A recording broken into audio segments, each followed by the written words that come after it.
Okay, we've had the red beads, not red beans, up for, I guess for probably 3 or 4 days anyway, and the forum where you can go and discuss things. So I'll go ahead and spill the beads on what I'm looking for. And you will notice that the red beads was not in the white room. Okay, so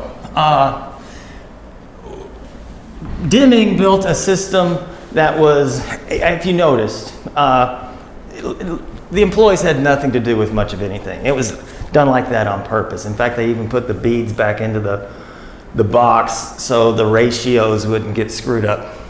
But this is an example of the 96-4 rule that we've been talking about.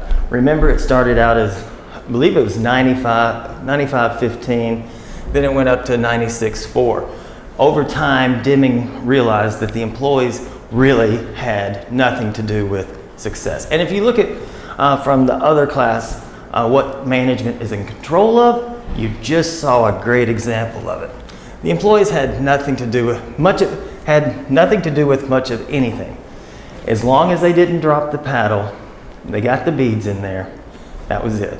They weren't in control of the supplies, the processes. Remember the stupid 47 degree? The employees, what was that guy's name? I forget.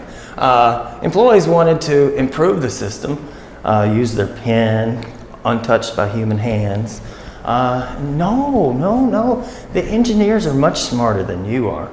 We've been working on this process for a long time. There's not a chance in the world that you would be able to improve it, even though you live it every day.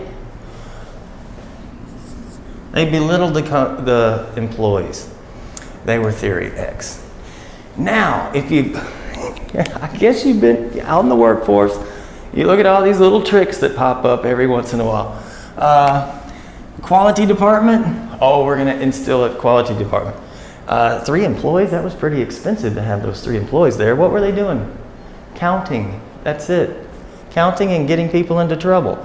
That was worthless. There was no improvements. It was like, wow, what is wrong? Let's go build quality into the system.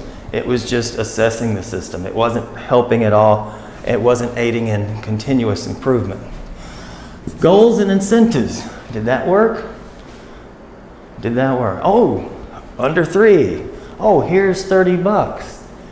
The employees have no control over anything. If they got lucky to get Employee of the Month, it was by luck. If they got into trouble and ended up on probation, it was luck. The one girl did drop the paddle and got fired. They were constantly blaming the employees, trying to motivate them. In fact, the employees were intrinsically motivated to get this thing, better, to do a little, but it got ruined.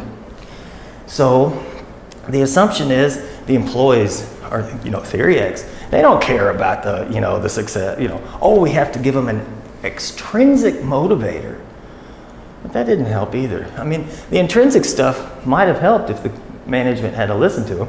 But once you ruin that and just rely on, with the goals and incentives, but they had nothing to do with much of anything.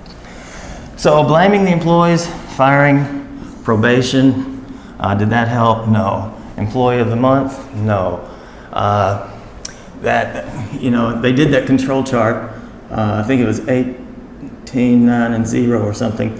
And anything in here was random. And if you got up here, it was just out of luck. If you got down here, it was just out of luck. So they fired people for no reason. They gave Employee of the Month just due to luck. Motivational posters. Did that help? Quality first. No, in fact, it's embarrassing because you're blaming the employee and the employee has nothing to do with much of anything. That didn't help.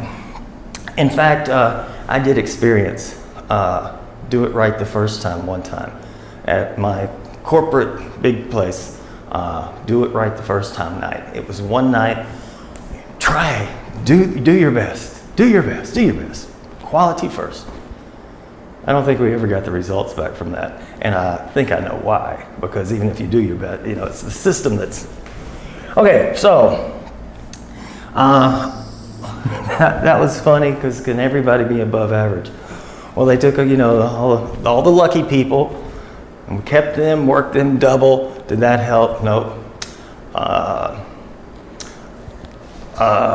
Regression to the mean came back. Dude. Okay, so who ruined the business?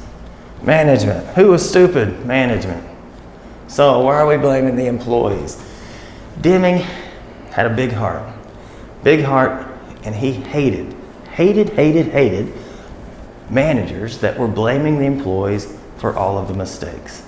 You know what? Management should have just gotten rid of the red beads. Is it the red beads? It's the white bead company. And worked on lowering those, and then the product could have been better. So here's my little memory list of things that I noted that the lessons from the red beads, not the red beans.